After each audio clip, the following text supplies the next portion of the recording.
Oh, hello there. Yes, well, good grief. It has indeed become the weekend. So it'll be good news for all those people that are looking forward to going on a nice demo in London today. That should turn out absolutely fine, especially as certain other people are spending a bit of time on terror charges at Her Majesty's pleasure. As indeed I've been predicting for several weeks. He's not going to be there, is he? No. Still, that won't stop them. That won't stop them from making their demands. I did have to smile yesterday at Turning Point UK, who have joined together with loads of other organisations that have got bulldogs on their badges, always a sure sign of quality, that one, to make some demands of the Labour government. Lots of them around at the moment. Come on to that. But I do like this, the Patriot Declaration. We, the British people, demand the Labour government, here it comes, deport all illegal migrants, foreign criminals and all foreign-born Islamists on MI5's watch list. Yes, that would be good, wouldn't it? I think they should basically extend that to other people that are just generically on MI5's watch list. Why not?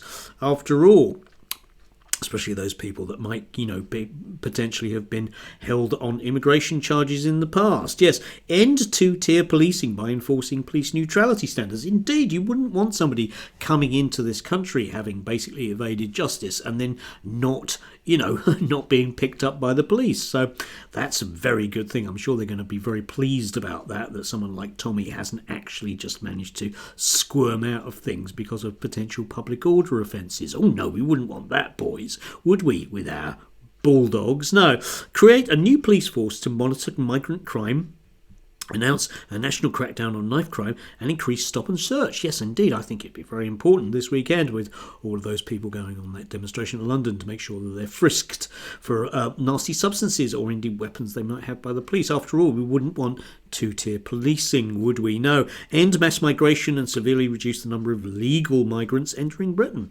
Okay then, yeah. Good luck with that. Various people have tried. Increase government spending to develop British communities in towns and villages rather than continue spending on multicultural cities. Absolutely. I think in particular we should take money away from Luton. You've seen the type of people that end up being brought up there. It's appalling. Mustn't fund these people. Anyway, it'll be interesting to see exactly what does happen today because I imagine a certain amount of thunder will be removed. Still, we'll see. I'm sure it'll be entirely peaceful, as those things always are. Moving on from that, of course, the other big news story yesterday was about how dreadful it is that the Labour Party are going to tax people who, provide so much wealth and wealth creation in the economy, like landlords and people who deal in stocks and shares.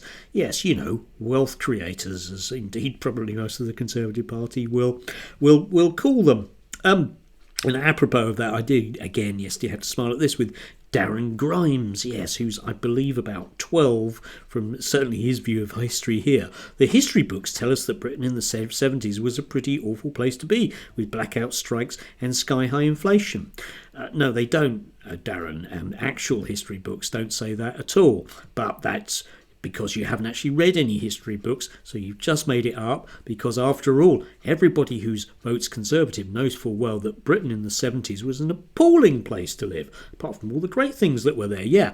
Yet I can't help but look at the clips like this one and wonder what we've lost. Well, what we lost, Darren, was a sense of social cohesion, which disappeared under Margaret Thatcher. That one that brought in our current beautiful crop of landlords and people dealing in stocks and shares. That one, yes. What we had, Darren, was a sense, and it wasn't history, mate, because I lived through a lot of it. No, entirety of it. I lived all the way through the 70s, and subsequently, you'd be pleased to hear, otherwise, logically, I wouldn't be here. Yeah. Anyway, moving on from that particular one, but yeah, that's what we had. What we had was what we call the social contract, whereby the rich weren't simply fleecing the people at the bottom. But of course, Darren doesn't really understand that because he hasn't actually read a history book, a bit like all those proud patriots that, have signed up with their bulldog badges to the Patriots Declaration, and indeed the vast majority of people that will be on the demo on Saturday. Yes, we'll wait and see, won't we? We'll wait and see. Anyway, I wish Mr. Yaxley Lennon all the best. You don't really want people on pseudonyms hanging around. It could be even worse. It could be Robert Galbraith, really, I suppose. Anyway, yes, I know it's rambly. I'm tired. I've had enough. And Whatever you decide to do this weekend, do it safely and within the law. There you go. There, that's sage advice, isn't it? Yes.